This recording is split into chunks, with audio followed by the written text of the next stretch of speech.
Hello बच्चों, स्वागत है आपके अपने YouTube चैनल बेसिक नॉलेज पर। यहाँ पर आज हम आपको पढ़ाने वाले हैं वो चैप्टर नंबर 8 है, क्लास 10th की एनसीईआरटी का चैप्टर है, जिसमें से चैप्टर का नाम है अनुवांशिकता। ठीक है, इसी को बोला जाता है इलोवेशन इंग्लिश में। तो इंग्लिश हिंदी मीडियम जो भी हैं, तो उन बच्चों के लिए यहाँ पर रिवीजन नोट्स के तौर पर हमने चीज़ें बनाई हैं, ताकि आप रिवीजन नोट्स की तरह आप आने वाले एग्जाम में आप उसको प्रिपेयर करके जाएं और आपके हूबहू ये क्वेश्चन ऐसे ही बने, क्योंकि मैंने हेडिंग वाइज क्वेश्चन और आंसर बनाए हैं, जिनसे किस तरह लिखा जाता है उस तरह लिख के मैंने यहाँ पर बनाया है। तो इन चीजों को जब आप पढ़ के जाओगे तो आपके एग्जाम में चीजें याद आएंगी। जब याद आएंगे तो आप चीजों को बनाकर अपने हिसाब से लिख सकते हो। तो इस हिसाब से इस पीडीएफ को बनाया गया है। ये आपको हमने साइड में बुक का दिखाया है, ये बुक से हमने सारे क्वेश्चन आंसर निकाले हैं और आपको इधर बना दिया ताकि आप इनको याद रख सकें। चलिए आते हैं, हम इनको शुरू करते हैं अपने चैप्टर को। तो देखो यहाँ पर जो हमारा चैप्टर है, जो पहला क्वेश्चन फर्स्ट ऑफ ऑल पूछा जाता है वो क्या पूछा है, जनन के दौरान विविधताओं से क्या तात्पर्य है। ठीक है, तो जनन के दौरान विविधताओं से क्या तात्पर्य है, तो ये हम लिखेंगे कैसे, ये सोचो। जब माता पिता से संतान के कुछ लक्षण समान होते हैं और कुछ अलग होते हैं, इसे ही विविधता यानी वेरिएशन कहते हैं। यानी माता पिता के लक्षण रहते हैं लेकिन माता पिता से कुछ अलग लक्षण आ जाते हैं, तो उसी को वेरिएशन बोलते हैं, यह विविधता बोलते हैं। यही विविधता जीवों में बदलते पर्यावरण में जीवित रहने में मदद करती है। कहने का मतलब यही जो चेंजेस है, ये आने वाले इन्वायरमेंट में जीने के लिए सबसे ज्यादा हेल्पफुल बनाता है। फिर इसके बाद दूसरा आता है, दूसरा क्या है, दूसरा प्रश्न है, ये मुश्किल से 10 से 15 मिनट में आपको पूरा खत्म हो जाएगा चैप्टर। यहां पर आता है विविधता से उत्पन्न होने के कारण बताइए, यानी कि विविधता से उत्पन्न होने के क्या कारण हो सकते हैं। तो विविधता से उत्पन्न होने के मुख्य कारण, एक डीएनए कॉपी बनाने समय त्रुटियां। कहने के बाद आपने आरएनए डीएनए का नाम सुना होगा, तो जो डीएनए की सेम टू सेम कॉपी बनाई जाती है तो उस समय कुछ गलतियां हो जाती है उसके विषय में। यौन जनन में दो अलग अलग माता पिताओं का योग होता है। कहने का मतलब एक मम्मी पापा तो अलग होते हैं, ठीक है, दूसरे दूसरे खानदान से होते हैं, तो उनमें से बनने वाली जो क्रिया होती है उनका जो योगदान होता है। जीनों का पुनर्संयोजन यानी कि रिकॉम्बिनेशन होता है, यानी फिर से उसको डेवलप करने की कोशिश करता है, जिससे को जीनों का पुनर्संयोग बनता है, यानी नए जीन बनते हैं। फिर इसके बाद नेक्स्ट क्वेश्चन आता है, विविधता क्यों आवश्यक। बहुत इंपॉर्टेंट क्वेश्चन है, यही से ही एग्जाम में आएगा। विविधता क्यों इंपॉर्टेंट, विविधता क्या होती है, तो ये बताना है आपको। यह प्रजाति विलुप्त होने से बचाती है। ठीक है, यानी कि क्या है, विविधता से क्या होता है, विविधता से प्रजाति बचती है। कहने का मतलब जैसे मनुष्य जाति है और कोई जाति है, बंदरों की जाति है, हाथियों की जाति है, ये धीरे धीरे कम होने लगे, तो इनको बचाने के लिए हमें विविधता बहुत होनी जरूरी है। क्योंकि विविधता में क्या होता है, हमारे पर्यावरण के बदलते दौर के हिसाब से उनमें नई नई इम्यूनिटी आती है। जैसे कोरोना काल में क्या हुआ कि कोरोना काल नए जनरेशन के लोग उसको झेल ले गए, ठीक है, ऐसे समझो कि उसको सह ले गए, लेकिन जो पुराने लोग थे उसको सह नहीं पाए, वो निपट गए। कहने का मतलब वो उस जनरेशन के हिसाब से, उन जीन के हिसाब से डेवलप नहीं थे। इस वजह से आज की जो इम्यूनिटी क्षमता है वो ज्यादा है, कहने का मतलब। फिर इसके बाद यहां पर आते हैं एक, हाँ, तो यह प्रजातियों विलुप्त होने से बचाती है। प्राकृतिक चयन यानी न्यूट्रल सिलेक्शन में सहायता होती है, नए नए लक्षणों के विकास होता है।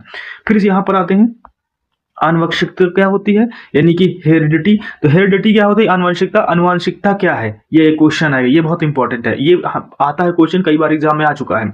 माता पिता से संतान में गुणों का स्थानांतरण और आनुवंशिकता कहलाता है। ठीक है, इसी को आनुवंशिक, यानी कि माता पिता के जो गुण होते हैं वो आप पे चले जाए तो इसी को आनुवंशिकता बोलते हैं, ऐसे का समझो। फिर इसके बाद अपनी भाषा में आते हैं, आनुवांशिकता लक्षण किसके द्वारा नियंत्रित होते हैं। तो आनुवांशिकता जो लक्षण होते हैं किसके द्वारा कंट्रोल किए जाते हैं, कैसे होते हैं, तो आनुवांशिक लक्षण जीन, ठीक है, जीन का नाम सुना होगा आपने, द्वारा कंट्रोल होते हैं। जीन डीएनए का भाग होता है और गुणों की जानकारी रखते, कहते हैं मेमोरी कार्ड में सारी फोटो सेव हो जाती है मोबाइल फोन में, उसी तरह जीन है जो आपके हरकतें, आपकी बातचीत, आप कैसे होंगे, कैसे दिखेंगे, आप कलर का गुण, सुनेंगे, अंधे होंगे, कुछ भी होगा, किस तरह की हेयर स्टाइल होगी, ये सारी चीजें जीन पे फीड होती हैं और वही जीन डीएनए से अटैच होता है। फिर इसके बाद यहां पर फिर बात करते हैं, दूसरा हमारा प्रश्न आता है। दूसरा प्रश्न क्या है, 6 नंबर आता है। तो 6 नंबर हमारा प्रश्न है, जीन और गुणों यानी कि टेरेटीज में क्या अंतर है, यानी जीन और गुणों में क्या अंतर है। तो जीन और गुणों में अंतर दिखा, देखो यहाँ जीन है, यहाँ गुण है। डीएनए का भाग दिखाई देने वाला भाग, इन लक्षण, देखो डीएनए में क्या होता है, दिखाई देने वाले लक्षण होते हैं। तो डीएनए में क्या होते हैं, ये लक्षण, यानी कि जो जीन होता है वो डीएनए में होता है और गुण उसमें से डीएनए में दिख जाता है। सूचना देता है, सूचना की अभिव्यक्ति, कहने का मतलब मैसेज देता है और मैसेज को अडॉप्ट करता है, कहने मतलब मैसेज को सुनने वाला भी कोई चाहिए तो वो डीएनए है, मैसेज को सुन लेता है। फिर इसके बाद यहां पर आते हैं यानी कि इसमें से आते हैं वंशागत लक्षण। ठीक है, वंशानुगत लक्षण कहते हैं कि अपने बाप पे गया है, अपने चाचा पे गया है, अपनी माँ पे गया है, अपने दादा पे गया है, तो ये कहते हैं ना वंशागत लक्षण। तो वंशागत लक्षण क्यों होते हैं? ये वे लक्षण है जो माता पिता संतान से जीन के माध्यम से आते हैं, वंशागत लक्षण कहते हैं।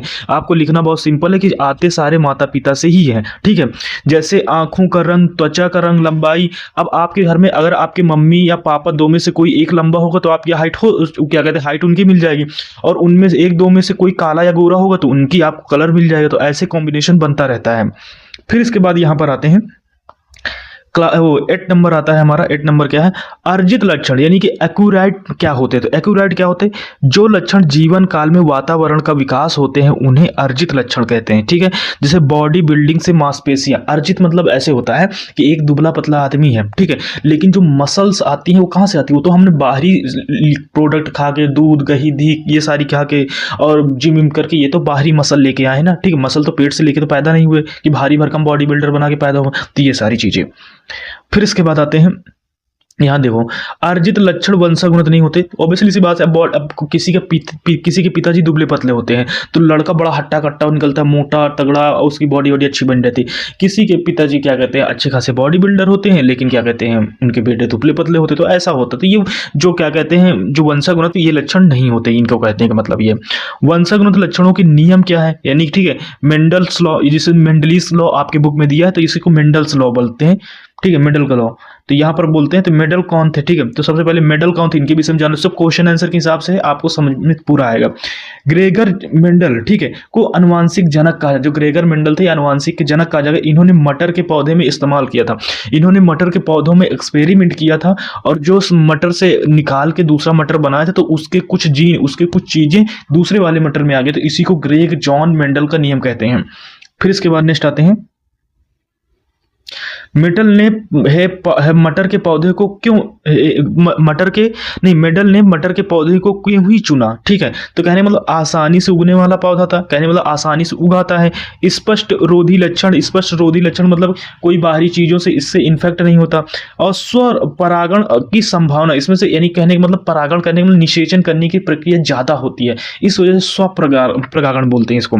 फिर इसके बाद नेक्स्ट आते हैं, यानी कि इसमें से क्या है, मेंडल का प्रथम लॉ, यानी मेंडल का प्रथम नियम क्या कहता है, जब दो विरोधी लक्षणों एक साथ आते हैं तो केवल प्रधान लक्षण यानी कि डोमिनेंट ट्राइड दिखाई देगा। कहने का मतलब है जब दो लक्षण होते हैं, जो उन दोनों में से जो मजबूत होगा वही क्या कहते हैं, यहाँ पर टिक पाएगा। कहने का मतलब ये, तो ग्रेग जॉन मेंडल के अकॉर्डिंग लक्षण जो होंगे, जो सबसे मजबूत लक्षण होगा वही लक्षण आके आपकी बॉडी में इंसेक्ट होगा। कहने का मतलब वही गुण ज्यादा दिखेंगे। ठीक है, फिर इसके बाद आते हैं 12th नंबर, मेडल का द्वितीय नियम। ये क्या है? ठीक है, तो गैमेट बनाने के समय जीनों के जोड़ों अलग हो जाते हैं। यानी मेडल के द्वितीय नियम में क्या होता है, जो गैमेट बनाने के समय जीन के जोड़े जो होते हैं वो अलग अलग टुकड़ों में डिवाइड हो जाते हैं। इसे यानी कहते हैं मेडल का द्वितीय नियम। छोटे छोटे क्वेश्चन है, आसानी से क्वेश्चन आंसर याद कर सकते हैं, इनका स्क्रीनशॉट ले लो, आप पढ़ भी सकते हो। फिर इसके बाद आते हैं मेंडल का तीसरा नियम। ठीक है, तो मेंडल का ये नियम आते हैं, एक या दो क्वेश्चन नियम के आ जाएंगे, एक एक नंबर का आएगा, तो बहुत इंपॉर्टेंट, क्योंकि एक एक नंबर इकट्ठा करोगे तो बहुत नंबर आ जाएंगे। एक लक्षण की वंशागुणित दूसरे लक्षणों से स्वतंत्र होती है। कहने का मतलब जो एक का लक्षण होता है वो दूसरे के वंशागुणित से बिल्कुल अलग होगा। फिर इसके बाद यहां पर आते हैं मेंडल का योगदान। तो मेंडल ने किस फील्ड पे योगदान दिया? ठीक है, तो कंट्रीब्यूशन ऑफ द मेंडल, यानी कहने मेंडल का विज्ञान को क्यों क्या योगदान दिया? कहने का मतलब मेंडल ने, तो इन्होंने जो अनुवांशिक नियम थे, जो जेनेटिक रूल्स थे, जो बाप के लक्षण बेटे में आते, तो इसका जो नियम था वो इन्होंने दिया। फिर इसके बाद जीन की अवधारणा भी इन्होंने दी और भविष्य के जैव वैज्ञानिक की नींव रखी। जो कहने की जैव वैज्ञानिक की एक नींव रखी, जीवों पर अध्ययन करने वाले एक साइंटिफिक तरीके से रिसर्च लैब, ये सारी चीजें हमें मिली, कहने का मतलब इनके जरिए। फिर इसके बाद नेक्स्ट आते हैं 6 नंबर कहते हैं मेडल पर आपत्तियां। मेडल पर क्या आपत्तियां थे? मेडल के प्रयोगों की सीमाएं क्या थी? तो ऐसे ही क्वेश्चन आएगा पूछने के लिए, तो आपको ऐसे ही बताना है। ठीक है, तो सभी लक्षण यानी प्रधान और अप्रधान नहीं होते। कहने का मतलब सभी लक्षण फर्स्ट और सेकंड नहीं होते, तो इसी प्रधान अप्रधान नहीं होते। लिंक्ड जीन को नहीं समझाया। कहने का मतलब जॉन मेंडल ने खोज तो की, लेकिन वहां पर एक लिंक्ड जीन पाया गया जिसको उन्होंने डिफाइन नहीं किया। भाई नहीं पता होगा तो नहीं डिफाइन किए। फिर इसके बाद सह प्रधानता यानी कोऑर्डिनेशन को नहीं बताया इन्होंने। तो ये कुछ गलतियां थी उनसे जो हुई, लेकिन उतनी समय के समय ये खोज बहुत बड़ी खोज मानी जाती है। लक्षणों की अभिव्यक्ति, ठीक है। जीन लक्षणों को कैसे व्यक्त करते हैं, तो जीन कैसे जो जीन प्रोटीन के बने होते हैं, ठीक है, और प्रोटीन से लक्षण व्यक्त होते हैं, जैसे डीएनए, डीएनए से आरएनए, फिर आरएनए से प्रोटीन और फिर इसके बाद ट्राइट, ये ऐसे ही सारी चीजें बनती हैं। फिर इसके बाद आते हैं यानी कि लिंक्ड जीन। लिंक्ड जीन एवं उनकी दिशा क्या थी, तो लिंक्ड जीन क्या होते हैं, ये उसके पहले हम पहले जानते हैं कि लिंक्ड जीन क्या होता है।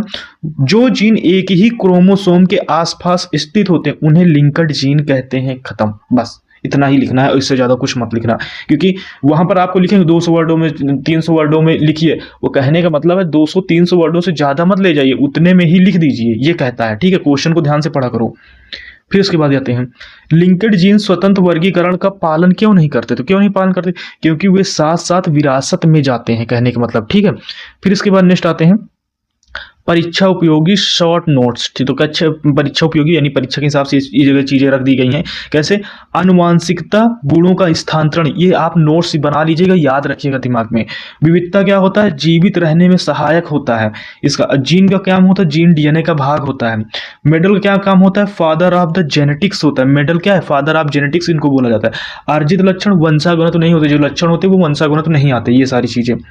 फिर इसके बाद आते हैं, देखो यहां पर जो हम बात करें एक एक नंबर, जैसे क्वेश्चन आएगा तो कैसे आएगा, 1 नंबर और 2 नंबर की, तो आनुवंशिकता की परिभाषा आ जाएगी, ये 1 नंबर का आ गया। जीन क्या है, ये 1 नंबर का आ जाएगा। 2 मार्क में विविधता का महत्व लिखिए और अर्जिक और वंशानुगत में अंतर बताइए, ये 2 नंबर के क्वेश्चन आएंगे, ध्यान दीजिएगा। और सारी चीजें मैंने इस चैप्टर से आने वाला एक क्वेश्चन बाहर से नहीं है, क्योंकि पूरा चैप्टर ही पढ़ा दिया। जब पूरा चैप्टर पढ़ा दिया गया तो आपको पूरे चैप्टर से बाहर थोड़ी कोई चीज आ जाएगी। फिर इसके बाद आते हैं मेंडल के नियम, 3 से 5 का नंबर में आएगा, और मेंडल का योगदान की सीमा, ये सारी चीजें आपके एग्जाम में आएंगी। तो आई होप वीडियो आपको अच्छा लगा, अगर अच्छा लगा तो प्लीज चैनल को लाइक शेयर सब्सक्राइब जरूर कीजिएगा। और आने वाले आपके एग्जामों में जितने आ रहे हैं उनकी प्लेलिस्ट लगी है, तो आप प्लेलिस्ट को आराम से देख के जाइए, सारे सब्जेक्ट में कंप्लीट करवा दूंगा। तो मिलते हैं नेक्स्ट वीडियो में, तब तक के लिए टेक केयर, बाय बाय, जय हिंद।